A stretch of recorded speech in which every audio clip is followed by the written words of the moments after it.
Hey guys, welcome to the channel. So this is episode 153 on the Gear channel, and if you look up ahead, above my head is a link to how to adjust your points ignition with a sledgehammer, so check that out. And today I came to visit Neil. Neil has got a really different collection of cars and bikes and things here. Now I gotta be honest, I'm kind of out of my wheelhouse here. Neil's gonna have to school me on a lot of this stuff. Neil, so tell me about your collection. Now, where do you want to start? Do you want to start with this one here? Sure, we'll start over here with the electric car.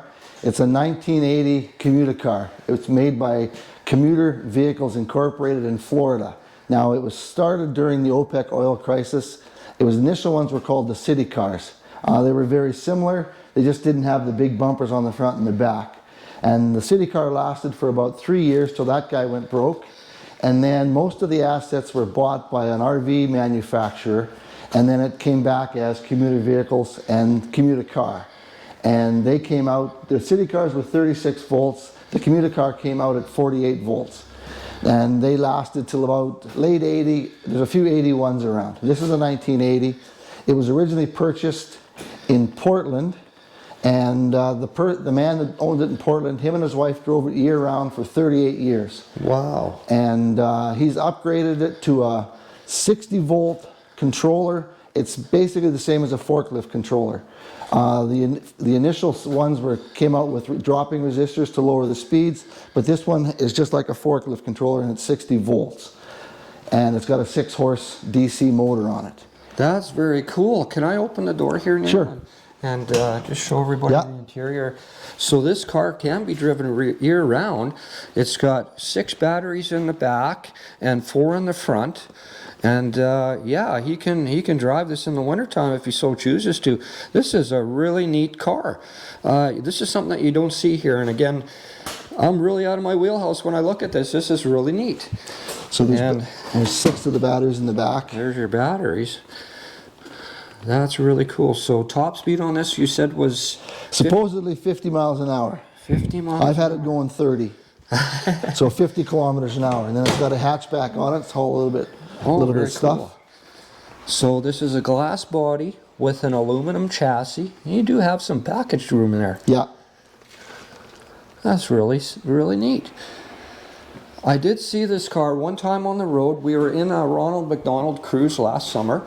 And yeah, I saw you were part of the cruise. That's right. And it was neat to see this on the road. I actually made a comment when you went by with this. I wondered, what the heck is that? And here it's, well, it's a commuter car.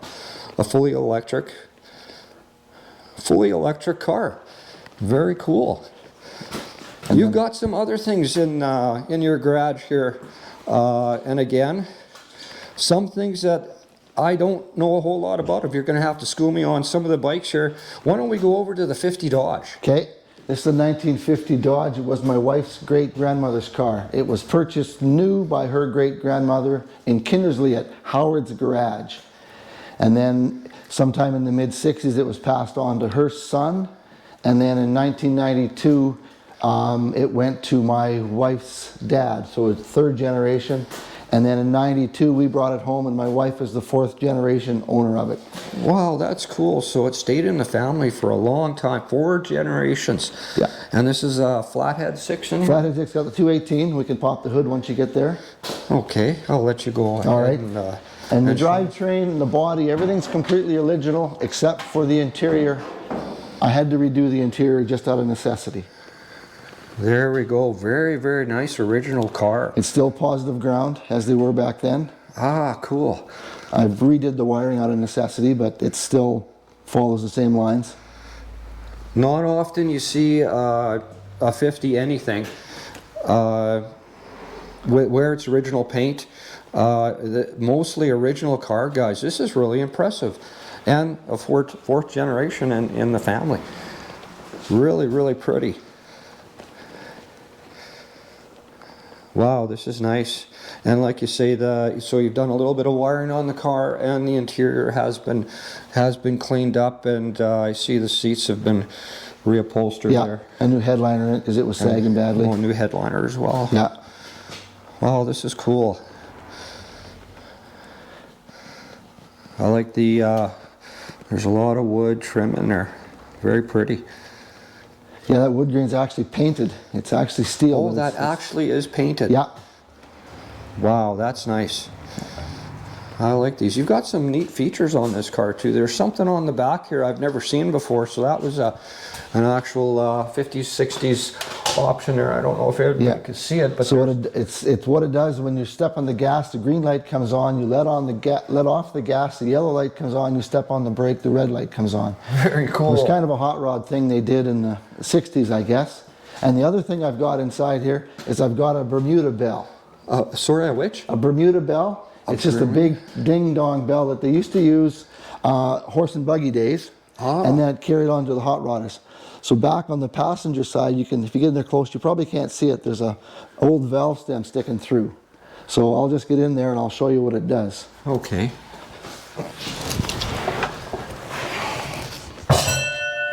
Oh, wow, that's cool.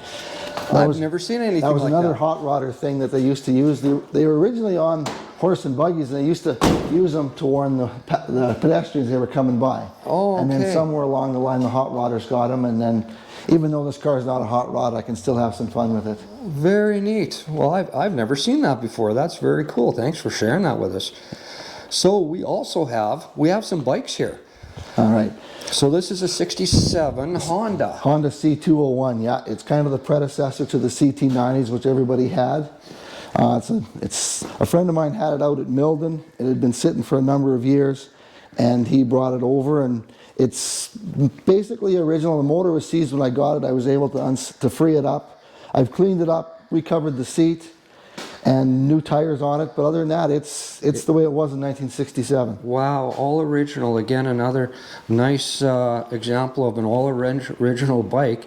But like I say, the seat's new and the tires are new. Other than that, it's as it was. Yeah. Much like your other cars here. That's right. As I said before, I can't compete with talent or money, so I like to have things that are a little bit different than everybody else. Well, these are certainly different, and they're interesting, and they're in super nice original condition. In the corner here, I see you've got an actual folding bike. Yeah, it's we don't know too much about it. It's a 36 bike. It folds in half, and the handlebars come down.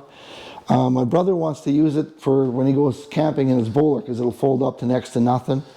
And it'll go about 30 kilometers an hour, and it just kind of puts along. It's a good little cruiser for playing around. I wouldn't want to go far on it, but it's something a little bit different. Wow, so that's an electric motor on there. That's right, yeah. And it folds in half. Where was that made? We don't really know too much about it. We suspect it was made offshore. Oh, wow. Yeah. Very, very cool. Well, I've never seen that before. And then over in the back here. Here we've got a couple of mopeds. This is the first one here is a Vespa, a Piaggio Vespa. It's called a C. It's a version of a Chow, 49cc. It's 1978. I've got it licensed. Again, it'll go about 30 miles an hour. And you do drive this? Yeah, it's a lot of fun. Wow. Yeah, and I take it around to work, and I cruise around the city with it a little bit. There's a few getting to be more and more of them around. People are kind of looking for something a little bit different. And yeah, the popularity of these is actually skyrocketing. Yeah. So you do actually, this is licensed, and you do drive this. Yeah, the only bad thing is when they changed the motorcycle laws a few years ago, these are now classed as motorcycles, so you need to have a valid motorcycle license. Is that right? Yeah, before that, in some provinces, they're just bicycles, don't need anything other than some insurance to ride them. But now in Saskatchewan, you need an actual motorcycle license. Wow. And you've got this is your latest acquisition. Yeah, I'm working on this one right now. I got it running last fall, so I haven't had it out in the street yet. It runs. It's a 1976 Sachs moped. And that was a Canadian, it's a German bike, but it was called a moped for the Canadian market. It's very similar to a P1 or a Westlake, but again, it's the 49cc engine on it. They've got drum brakes, both of them. And there's pedal to start, there's no battery, there's no electric start, no kick start, they're just pedal to start. Is that right? Yeah. Very cool. So your plan is you're going to start riding this one very soon too? Yep. Yeah. So we're going to see that on the streets of Saskatoon here shortly. As long as that snow goes away. Yeah, hopefully soon. Yeah.